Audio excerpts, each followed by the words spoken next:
있는 입자가 외부 전기장과 외부 자기장이 걸려있는 공간에 입사하게 되면 휘게 됩니다. 속도가 달라지게 되면 다른 경로로 휘게 될 수도 있고요. 좀 더 빠르게 되면 많이 휠 수도 있습니다. 왜 이렇게 되는 걸까요? 하지만 어떤 적절한 속도로 이동하게 되면 아무런 힘도 받지 않는 것처럼 직진을 할 수가 있습니다. 두 힘이 작용하는데 자세히 알아보도록 하겠습니다. 전하 Q가 전기장 E에 의해서 QE만큼의 전기력을 받습니다. 한편 속도를 가지고 있는 이 입자는 QVB만큼의 전자기력을 받습니다. 이때 전자기력의 방향은 플레밍의 왼손 법칙으로 알 수가 있는데요. 중지인 I 방향은 전류의 방향인데 플러스 전하의 방향이라고 생각하면 되겠습니다. 그러면 엄지 방향으로, 즉 윗방향으로 힘을 받는다는 것을 알 수가 있는데 이때 전하 Q는 플러스 전하라고 알 수가 있겠죠. 만약 이 두 힘이 같다라고 한다면 알짜 힘이 0이라서 결국 직진을 할 수가 있습니다. 식으로도 알 수가 있는데 QE가 QVB와 같기 때문에 결국 이때 속도는 B분의 E입니다. 즉 외부 전기장과 자기장에 의해서 선택된 속도만이 직진을 해서 결국 슬릿 끝까지 갈 수가 있습니다. 이런 메커니즘을 속도 선택기로 활용할 수가 있는데 특정한 속도를 가지고 있는 대전된 입자를 선택할 수가 있다는 겁니다.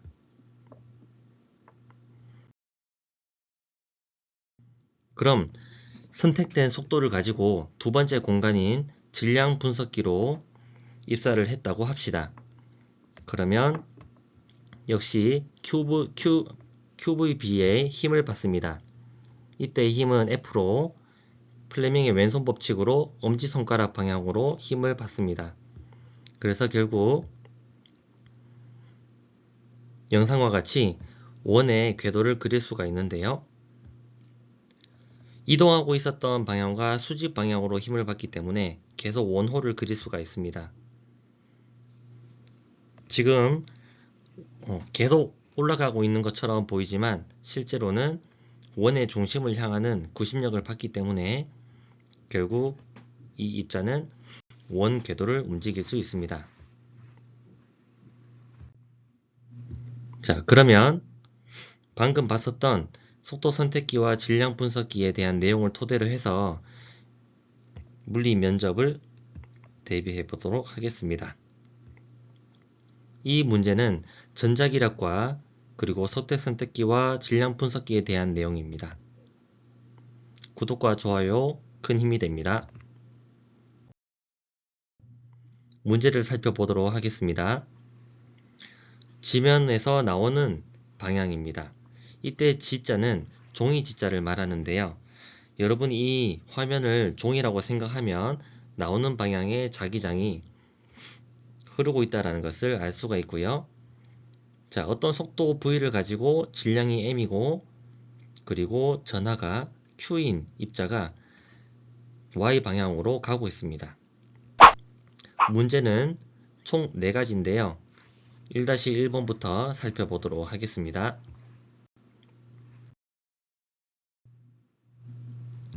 1-1번은 초기 속도 V를 계속 유지하면서 직진하도록 전기장을 가해야 됩니다. 어떤 방향으로 얼마만큼 가해야 할지 알아볼 수 있고요. 그리고 Q가 플러스인 경우와 마이너스인 경우에 대해서도 설명을 하라고 합니다. 그래서 두 가지에 대해서 알아보도록 할게요. 플레밍의 왼손 법칙으로 한번 잡아 보겠습니다. 먼저 Q가 플러스가 된다면 중지손가락, 즉 I의 방향을 속도 V의 방향으로 일치를 시키고 그리고 자기장 B는 즉 검지손가락은 튀어나오도록 해보세요. 그러면 결국 F의 방향을 알 수가 있는데 Q가 플러스일 때는 어떤 식으로 이동할지 여러분 손가락을 잡았을 겁니다. 네, 오른쪽 방향이죠. 그런데 직진하도록 전기장을 추가를 해야 되기 때문에 왼쪽 방향으로 전기력을 받도록 해줘야 됩니다. 같은 크기만큼의 전기력을 받도록 FE를 만들어 봅시다. 그러면 결국 플러스 전하가 왼쪽으로 힘을 받도록 할 수 있는 전기장은 왼쪽 방향이라는 것을 알 수가 있고, 이건 바로 마이너스 X 방향이라는 것도 알 수가 있겠네요. 반면에 Q가 마이너스인 경우가 있습니다. 이럴 때는 위쪽 방향을 움직이고 있지만 전류 I의 방향은 아래쪽으로 해줘야 됩니다. 그렇게 되면 결국 엄지손가락이 왼쪽을 향하는 것을 알 수가 있는데요. 그럼 반대 방향으로의 전기력을 만들어 줘야 되겠죠? 자, 마이너스 전하가 오른쪽으로 힘을 받도록 하려면 오른쪽에 플러스로 대전되어 있는 넓은 급판이 있다라고 생각하면 되겠네요. 그러면 플러스 급판에서 빠져나가는 방향으로 전기장, 즉 왼쪽 방향 전기장을 우리는 확인할 수가 있어요. 즉 똑같이 마이너스 X 방향이라는 것도 알 수가 있겠죠. 이걸 식으로 적게 되면 결국 전기력과 전자기력이 같다. 즉 QE와 QVB는 같다라는 것도 알 수가 있고, 그때의 전기장의 크기도 VB라는 것도 알 수가 있습니다.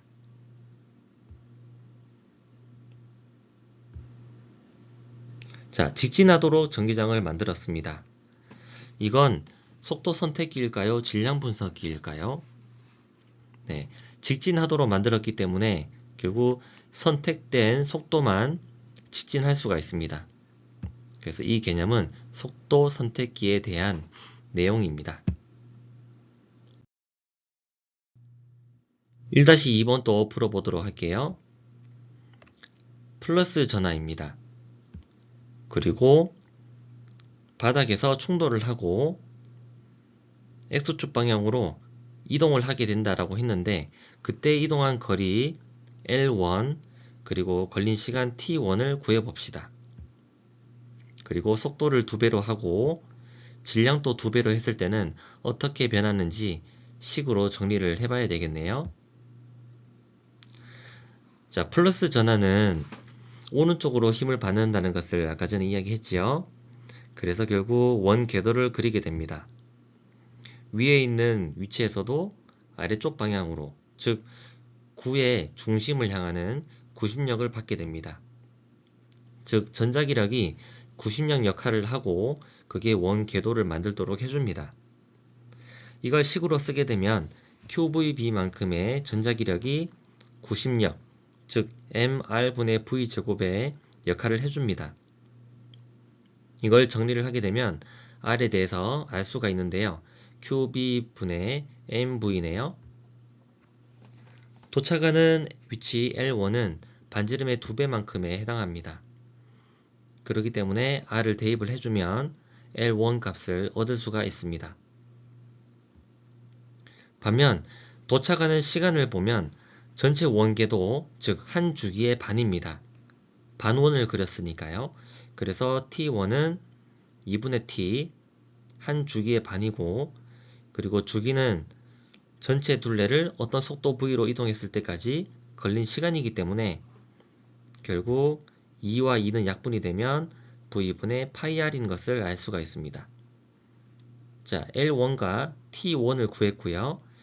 속도와 질량을 2배로 했을 때 어떻게 변하는지도 식이 있으니까 알 수가 있겠죠. 자, R을 대입을 하면 결국 T1에 대해서도 QB분의 M파이를 알 수가 있었고요. 자, L1을 한번 살펴보면 V에 비례합니다. 그리고 M에도 비례하게 되겠죠. T1도 한번 살펴볼까요?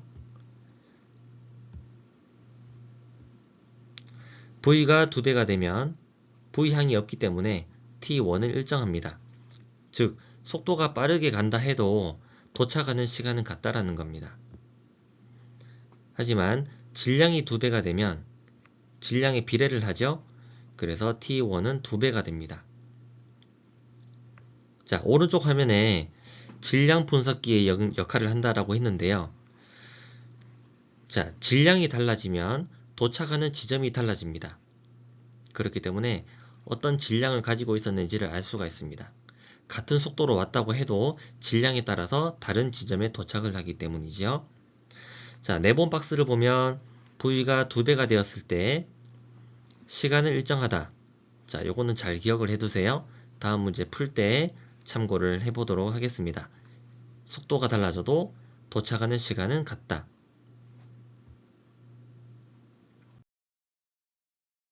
자, 1-3번 한번 살펴볼까요? 속도의 크기가 줄어듭니다. 왜냐면 2 곱하기가 돼서 결국 1보다 작은 값으로 곱해지기 때문에 속도가 줄어들 건데요.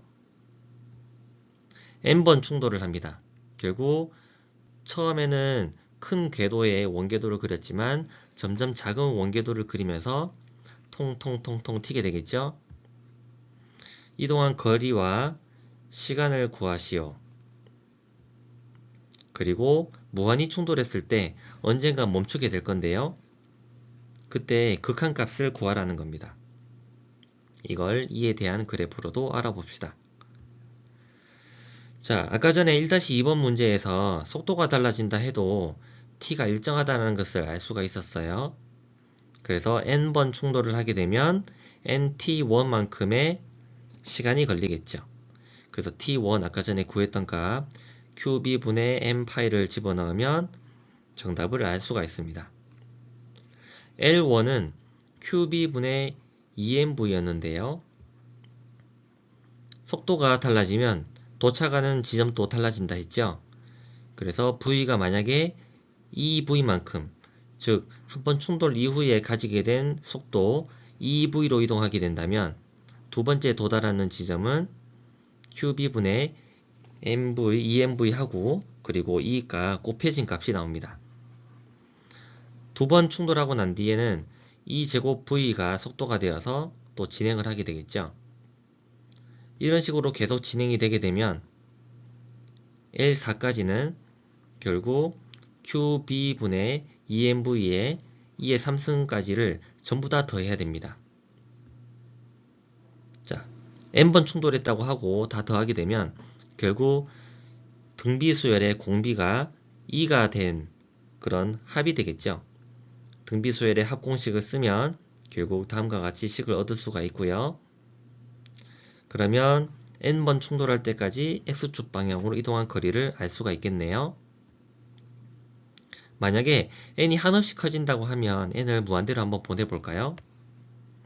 그러면 결국 이 값이 1보다 작기 때문에 n 값이 무한이 되었을 때 결국 사라집니다. 그러면 정답은 qb분의 2mv와 1-2의 2분의 1 값을 얻을 수가 있는 거죠. 이걸 그래프로 그리게 되면 결국 이가 커지면 커질수록 계속 튈 거기 때문에 오랫동안 튈 거기 때문에 L 값도 커지는 거고 이가 0일 때는 한 번만 충돌하는 거기 때문에 1-1번에서 얻었었던 값을 얻을 수가 있습니다. 자, 마지막 문제인데요. 입자가 원점에서 출발해서 x가 L인 지점에 정확하게 도달하기 위해서 어떤 자기장을 걸어야 되는지를 알 수가 있는데 구해보도록 하겠습니다. 그리고 이가 1인 경우에는 어떻게 될 것인지도 알아봅시다. 자, 이 문제는요. 두 가지로 해석할 수가 있습니다. 몇 번 충돌해서 L1에 도달했다라고 생각할 수도 있고 아니면 무한히 충돌해서 결국 L 지점에 도착했다라고도 생각할 수가 있거든요. 자, 먼저 n번 충돌했다라고 했을 때 n번 충돌한 위치까지의 거리를 전부 다 더해주면 되겠죠. 그럼 1-3번에서 구했던 공식을 쓸 수가 있는데 이 값이 바로 A일 때입니다. 그때의 B 값은 B로 정리를 하면 되겠죠. 그래서 정답을 얻을 수가 있고요. 자, 만약에 이 n 값이 무한대가 된다면 결국 2의 n승이 또 사라지게 될 겁니다. 자, 2가 1이 된다면 결국 n번 충돌한 뒤에 L에 도착했다라는 것으로 L1 값을 n번 곱한 값으로 알 수가 있고 이때 B도 알 수가 있습니다.